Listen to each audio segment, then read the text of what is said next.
it's time for DJ Rocky's Secret Files.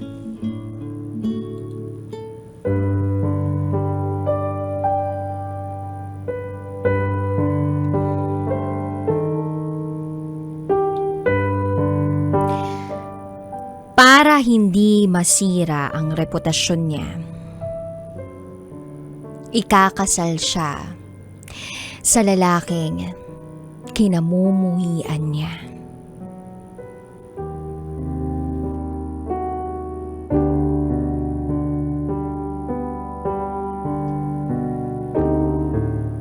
Hi DJ Rocky. Ako ulit to, si Grace. At ito ang secret file ng aking mamang.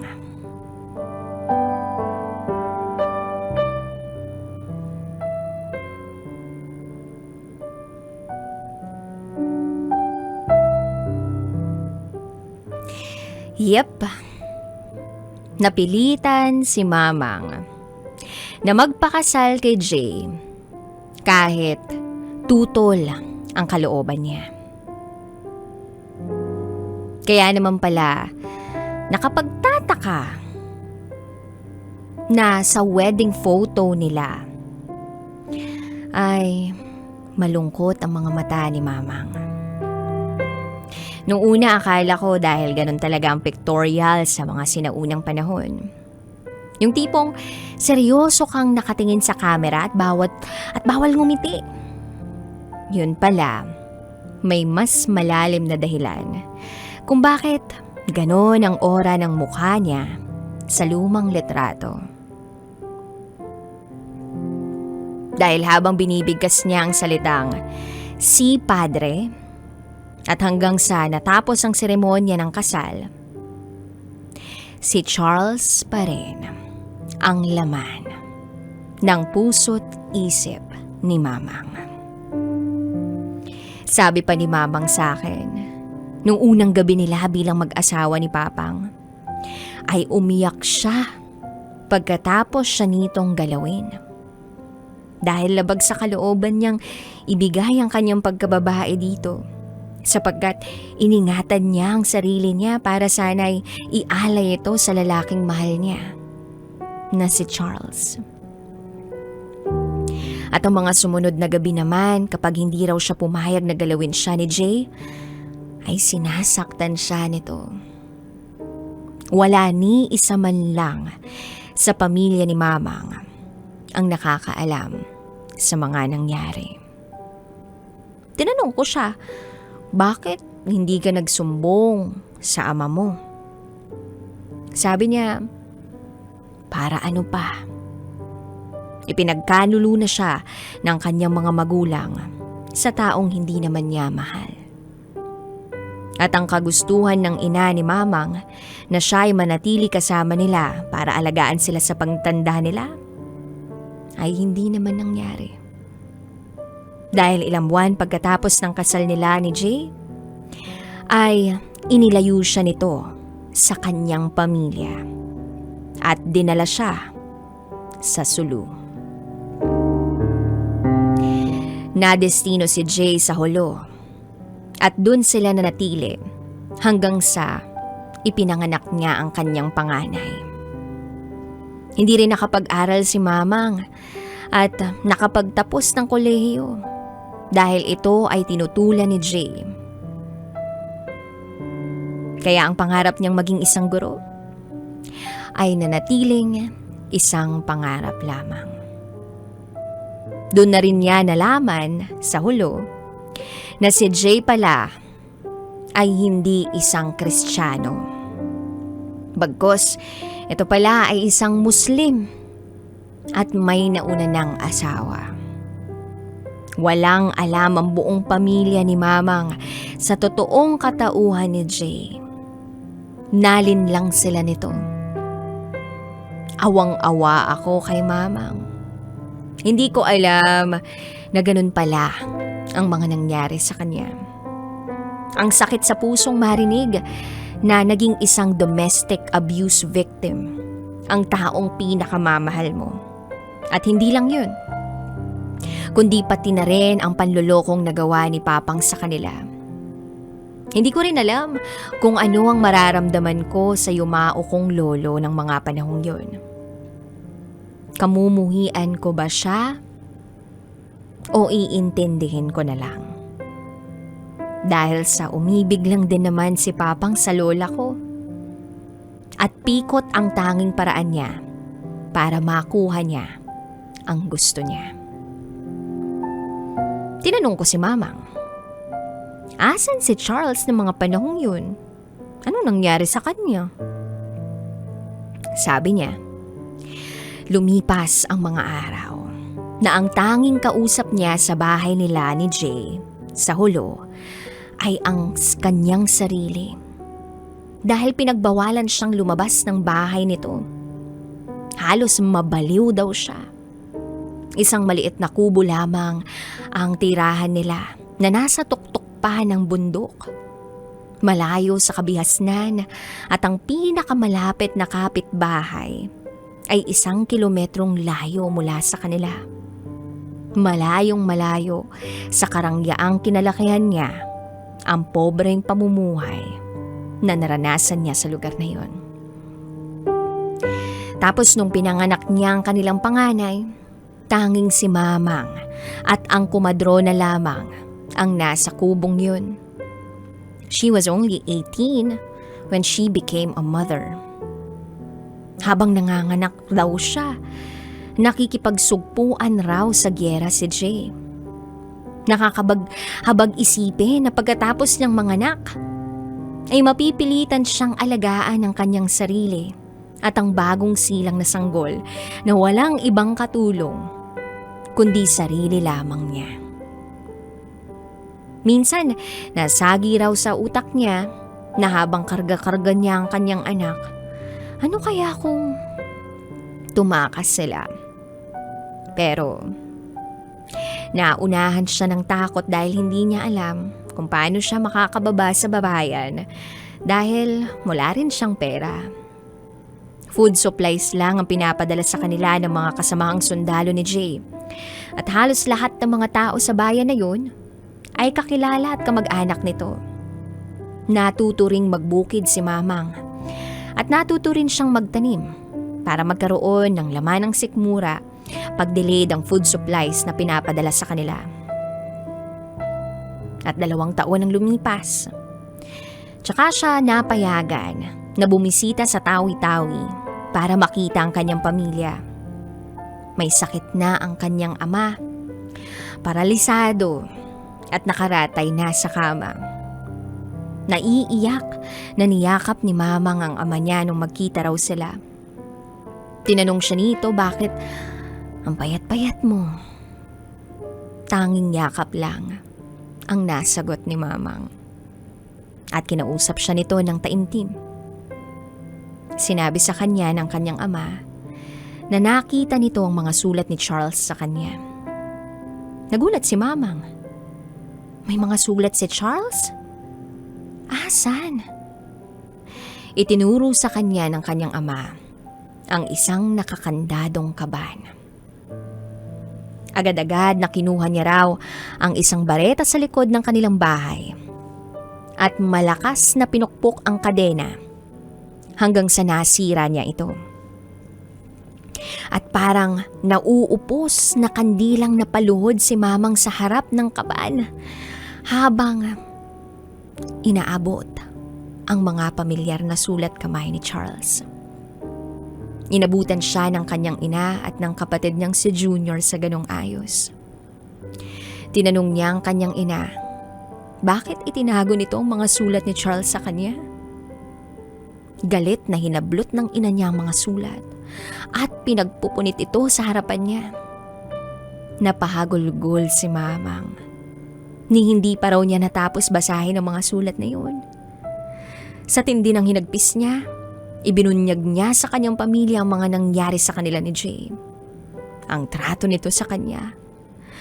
At kung ano-ano pa. Lahat sinabi niya, lahat-lahat. Wala siyang tinago. Pati na rin ang mga panghahalay at pananakit ni Jay sa kanya at ang pagkakaroon nito ng unang asawa. Nagulat ang mga nakarinig, pero walang bahid na awa raw siyang nakita sa mukha ng ina niya. Hindi niya maintindihan kung bakit ganun na lamang ang tigas ng puso ng mama niya sa kanya. Habang ang kanyang ama naman ay umiiyak sa awa sa kanya. Sa puntong ito, DJ Rocky, naiiyak ako. Para akong nakikinig ng isang telenovela sa radyo, ngunit totoo yung buong pangyayari. Ilang linggo ang lumipas, pumanaw ang ama ni Mamang. Sabi pa niya, namatay ito na humihingi ng patawad sa kanya. Umuwi sila sa Bicol at dinala ang mga labi ng ama niya ron. Tuluyan na ring nilisan ng natitira pang pamilya ni na Mamang ang Tawi-Tawi. Pinayagan uli siya ni Jay na sumama sa Bicol kapalit ng pag-iwan niya sa kanilang anak sa mga kamag-anak nito sa Tawi-Tawi. Habang nasa Bicol daw siya, nagkaroon siya ng pagkakataon na malaman kung saan nakadestino si Charles. Kailangan niyang magpaliwanag. Nalaman niyang nasa Baguio City ito. Pagkatapos niyang makuwang minana niyang lupain sa ama niya, kaagad niyang binenta ang share niya sa atin niyang nasa Amerika. At ginamit ang pera para hanapin at makita si Charles. Oo, DJ Rocky. Hinanap ni Mamang si Charles. Nung unang paalam niya sa kanyang pamilya at kay Jay ay luluwas siya ng Maynila dahil may pinapaayos na papeles ang ate niya na nasa Amerika. Ngunit ito ay hindi totoo. Kasabwat ni Mamang ang tatlong ate niya para takasan niya na ng tuluyan si Jay at ang ina nila. Dahil gusto rin ng mga ito si Charles para sa kanya. Sa Baguio City ay doon muli silang nagkita ni Charles. Doon niya nakumpirmang hindi talaga ito tumigil sulatan siya. At natatanggap nito ang mga sulat niya hanggang sa tumigil ang pagpapadala niya ng mga ito. Ang akala ni Charles sumuko na siya kaya tumigil na ang pagpapadala nito ng sulat dito. Akala nito ay ginusto niya ring magpakasal sa iba. Gustuhin man siyang balikan nito sa Tawi-Tawi pero hindi makaalis si Charles sa post niya dahil matatanggal siya sa serbisyo at mapipilitang bumalik sa Amerika bilang isang sundalong nag-AWOL at makukulong din siya kapag ginawa niya yon. Sabi pa nito sa kanya, nag-iipon ito ng sapat na pera para madala siya nito sa Amerika at doon na tuluyang manirahan. Walang kaalam-alam si Charles na si Mamang ay napilitang ipakasal sa iba. Nag-iyakan daw sila nung sinabi niyang nangyari sa kanya sa piling ni Jay. Awang-awa siya rito habang sinusuntok ni Charles ang dingding. Sinisisi ni Charles ang sarili niya kung bakit iniwan pa niya si Mamang at hindi pa ito ipinakasal sa kanya. I want to make you my wife, Emilia. I'm so sorry for leaving you. Umiiyak na humihingi ito ng tawad sa kanya ng paulit-ulit. Mahal na mahal nila ang isa't isa, DJ Rocky. Hanggang sa may nangyari sa kanila sa unang gabi ng pagkikita nilang muli. Nung una, ayaw raw siyang galawin ni Charles. Natulog ito sa sahig habang siya naman ay pinatulog nito sa kama. Maliit lang ang kwartong yun sa barracks. Tanging humahawi sa kanila ay isang makeshift na kumot na ginawa nitong pader para may privacy si Mamang sa pagtulog. And Charles was such an honorable gentleman. Kaya nung gabing yun, si Mamang ang lumapit at inakit niya ito. Ano pa raw ba ang ikakahiya niya? Wala naman nang mawawala sa kanya dahil hindi na siya malinis. Nagulat ako. Hindi ko sukat akalain na magagawa ng lola ko yun. Biniro ko pa nga si Mamang. Malaki ba? At ang sagot ni Mamang ay oo. Grande. As in dako. Natawa ako sa kakulitan namin. Call it odd pero wala akong nararamdamang panghuhusga sa lola ko. At ang saya-saya ko pa para sa kanya. Mali man ang ginawa niyang yon. Matatawag na isang malaking kasalanan sa mata ng Diyos at ng mga tao dahil siya ay may iniwang asawa at anak sa Mindanao. Pero sino ba naman ako para husgahan siya? Ito ang lalaking pinakamamahal niya. At ang tingin ko, ang tanging lalaking minahal niya ng buong buo sa tanang buhay niya. At yes, nagsama sila bilang mag-asawa ng halos 4 na buwan sa Baguio City. Natigil lamang ang kanilang pagpapanggap nung kinailangan ng umuwi ng Amerika ni Charles dahil tapos na ang kontrata nito sa Pilipinas. Gusto siyang dalhin nito sa Amerika at itakas ng tuluyan pero naisip raw ni Mamang ang kanyang iniwang anak. Sino ang mag-aalaga at magpapalaki nito? Hindi raw kinaya ng konsensya ni Mamang na may iiwan siyang anak na walang kasalanan at walang kaalam-alam sa mga nangyayari. Ang revelasyong yun ang pinairal ni Mama at gumawa siya ng hakbang na habang buhay niyang dadalhin sa konsensya at pagsisisihan. Masakit man, pero kinailangan at pinili niyang lisanin si Charles para kalimutan na ito ng tuluyan. Iniwan niya ito nang hindi nagpapaalam at umuwi uli sa Tawi-Tawi para makasama ang kanyang mag-ama.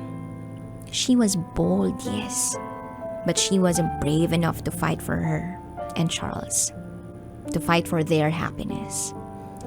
Tanging alaala na lang ni Charles ang dala niya at ang supling na nabuo nila sa kanyang sinapupunan. Mamang had his child, my mom. Mommy is Charles' daughter. Hindi na ako nabigla sa revelasyong yun dahil sa lahat ng magkakapatid, ang mommy ko lamang ang malaporsenana ang kutis, may pagkablonde ang buhok, at may napakatangos na ilong. May lahing Greek and Spanish din sina Mamang kaya hindi nakapagtataka na mestiza ang mom ko. Tinanong ko siya, si Mommy alam niya ba na si Charles ang totoong ama niya? Natahimik si Mamang. At sabi pa niya, never niyang nabanggit ito pero parang may hinala ang mommy ko. Si Charles, tanong ko, nalaman ba niya na nagkaanak kayo? Hindi, sagot ni Mamang. Hindi na niya ibinalita rito. Hindi na siya nagpakita rito. Kahit na alam niyang hinanap siya ni Charles. Alam niyang bumalik ito sa Tawi-Tawi at hinanap rin siya sa Bicol. Sa panahon yun, bumalik na sila ni Jay sa Hulo. At paglipas ng ilang taon, ay lumipat sila ng Zamboanga City. At doon na nanatili ng tuluyan. Dahil din sa pang-iwan na yun ni Mamang kay Charles, ay nagalit sa kanya ang mga ate niyang nasa Amerika. At tuluyan na rin siyang pinabayaan at hindi na kinausap kailanman. Yes, DJ Rocky. Sa pagtalikod ni Mamang ng tuluyan kay Charles, ay tuluyan na rin siyang nawala ng communication sa kanyang ina at mga kapatid. Natanong ko kay Mamang, nalaman ba ni Papang ang katotohanan tungkol sa kanila ni Charles? Sabi niya, hindi. Dahil kung nalaman nito, baka pinatay na siya nito. Hindi rin ito nagtanong bakit tumagal ang kanyang pananatili sa Luzon. Kasi matagal daw talaga ang pagproseso ng mga importanteng dokumento doon. Tinanong ko si Mamang, bakit ka pa umuwi? Bakit mo sinayang ang pagkakataon na tuluyang nang maging masaya kasama si Charles? Natahimik na naman siya at malalim na nag-isip. Natakot ako, baka hindi ko makayanan ng buhay sa Amerika. At natakot ako sa karma dahil ang dami kong naging kasalanan sa papang mo at sa mata ng Diyos. Minsan kahit ako tinatanong ko ang sarili ko. Hanggang ngayon bakit ko siya iniwan? At bakit pinalampas ko ang pagkakataong makapiling siya? Siguro kung sumama ako kay Charles, mas sumaya ang buhay ko. Tanong ko kay Mamang, mahal mo pa ba siya, Mang? Oo, sagot niya sa akin. Mahirap kalimutan ang isang lalaking naging parte ng buhay niya. Nahabag ako at niyakap ko siya ng maigpit. Sa ilang taong nakalipas, ang lihim na dala-dala ni Mamang ay mananatiling lihi. na hanggang ngayon, dahil ako at ang Ate Rose ko lang ang nakakaalam ng totoong pangyayaring yun. Maybe sa pagkwento niya ng mga nangyaring yun sa amin ay ang paraan niya para makalaya na siya ng tuluyan sa past niya at mapatawad ang sarili niya. Ang alam ng lahat na dahilan why she married at a very young age ay dahil sa arranged marriage ito for her security. Yun lang. Hindi alam ng nakararami na may nakakabit na sad backstory pala nila ni Charles ito. After I learned the truth about my grandmother and Charles, naisip ko sana kahit ganun ang naging kapalaran ni Mamang, ay sana naging masaya naman siya sa mga naging desisyon niya sa buhay. Regrets. Alam ko marami siyang panghihinayang. Mamang was ruled by what her mind and society dictated her and expected her to do. She ignored what her heart was begging her to act out. She endured DJ Rocky, endured living a married life full of sham with a man she secretly hated but respected. She and Jay had kids and had many grandchildren. Hindi naman nagkulang si Mamang sa pagmamahal niya sa amin. Bagkus punong-puno kami ng love from her. We love and care for her so much. And that incident that happened when I was in grade 2, that was when my lola found out that Charles had passed away. My dad received a long-distance call from a lawyer in the US, informing him about an inheritance that Charles left for my lola. Charles never stopped loving and looking after my Mamang. Hindi ko alam ang buong detalye ng pangyayaring yun, kung paano nalaman ng lawyer ni Charles ang kinaroroonan ng pamilya namin. But according to my Ate Rose, Charles left Mamang a sizable amount of money. Enough money to cover the expenses para pambayad sa ospital nung maoperahan si Mamang sa mata. Before Charles left Mamang for good in this lifetime, he saved her from blindness. He gave her the chance to see the world again. He saved her from a life of utter darkness. A few years ago from today, my beloved Lola died at the age of 78. For 65 years, I know in my heart that there was only one man that she ever loved. And his name wasn't Jay. It was Sergeant Charles Pinckney. Hindi man naging happy ending, and they lived happy ever after ang love story ni Emilia and Charles sa mundong ito. I hope and pray that God will grant them peace, eternal happiness, and that they will both find each other in heaven in order for them to continue their everlasting love in the afterlife, together for eternity. So, huwag natin palampasin ang mga pagkakataon na ibinigay ng Diyos sa atin para tayo ay lumigaya. Life can be challenging, but making the right decision to be happy is always possible. It's not a mistake choosing happiness over misery. You only live once, and always choose to be happy, because you might regret all the chances you didn't take. Love is priceless. We should recognize and fight for its tremendous power. Thank you, DJ Rocky, for reading my Mamang story. Hanggang dito na lang. Muli, ako si Grace. At ito, ang aking secret vow.